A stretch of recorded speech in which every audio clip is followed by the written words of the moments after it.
some people have had comments about the block and how I was going to do underneath the beam. So let me take you over here and I'll show you what I'm talking about. These are 4-inch block. They're 4 inches thick, they're 8 inches wide and 16 inches long. So of course the joints will be staggered and there will be concrete in here. But what my intentions are to do is to help support the beam, not that it really needs it, but to help support the beam, because remember I didn't use any shoulder joints here because I knew this was going in later on. So this is actually going to support right here in this corner and over there at that corner, plus all the way along the length of the beam. Now right in this area, 2 foot square, this footer is actually about this deep, okay, and 2 foot square. Then I brought it up anywhere from 4 to 6 inches across because there really wouldn't be any weight there. Most of the weight's going to be on these bearing posts. So what I will do is I will take this up so high, because I've got still about a 4-inch gap right here, and of course when I add mortar it's going to close that up a little bit. Then it'll bring it up even closer, and what I have, the difference between these, I'll cut a shim and actually put in there with of course some flashing on that, so that this is not actually touching that. Not that it would hurt it or anything, but I just figured I'd put a piece of flashing on it. But anyway, on the front of this I'm going to have 2-inch rock, and of course I'm going to put ties in here, and I'll drill some holes alternately in there so that these will actually sit down in there, and actually this will form itself to the concrete footer. This is all basically to lay rock to, but it will provide support on the very corners to help support the weight at the bearing post. Another comment that I had was somebody didn't know that these weren't standard on all sawmills.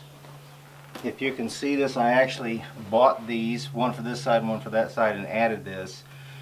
It's got a back on it like I had told you before back here, and then of course if it's turned this way, the blade slides through there on 2 ceramic discs that kind of sandwich it in, and it guides the blade on both sides right there, and it actually runs a lot quieter and smoother since it's holding the blade top and bottom as opposed to just the old roller. This is what was on there before, and it actually sat just like that, and the bottom of the blade rested on the bottom of the roller, and there was one on each side.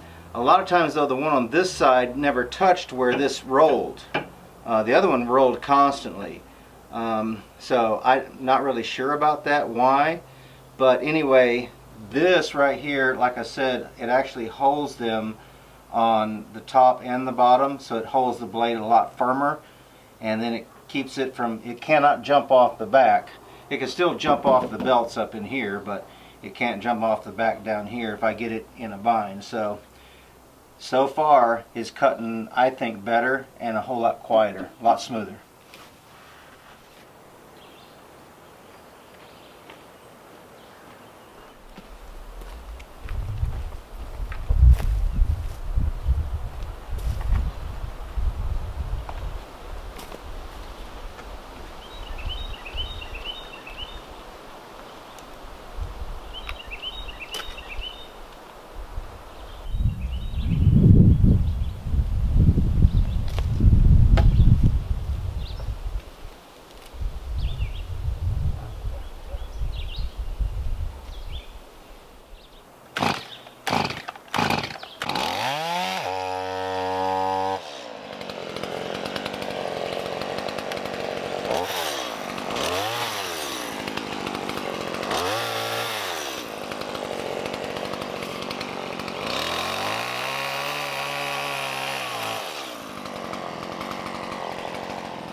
I also had a few comments about the garden, but as you can see, it's doing really well.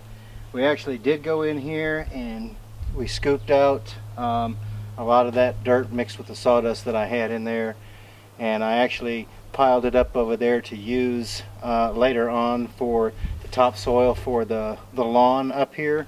But as you can see, that black dirt that I brought up here and replaced with, they're all green and they're looking really good. So I didn't know it at the time. What I thought I would kind of keep the dirt from getting so compacted, but what I was doing was adding a lot of carbon-based material that would use a lot of the nitrogen. And I think for plants, potassium, phosphorus, and nitrogen are the primary substance that they use for growth, and nitrogen being the top of the list.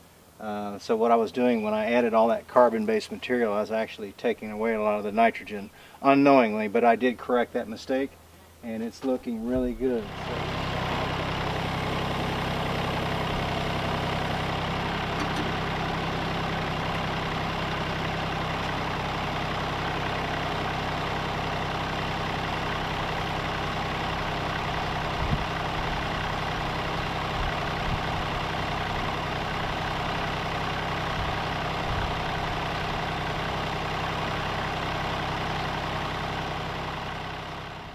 Well guys, that's all I've got time for today. I'm going to get picked up and kind of clean up a little bit and head out. I know that they look crooked, but I'm purposely leaving them that way because I want this one to be more rustic. This build here, this is part of this outdoor forest kitchen.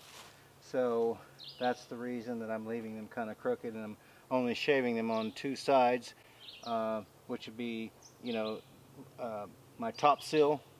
That's what these are going to be for. It's going to be my top sill around. I hope you enjoyed this little video. Be sure don't forget about our giveaways. We always appreciate so very much when you guys tune in and support the channel. Anyway, we just want to say everyone take care, have a great evening, and we look forward to seeing you back up here at the Outpost in the future.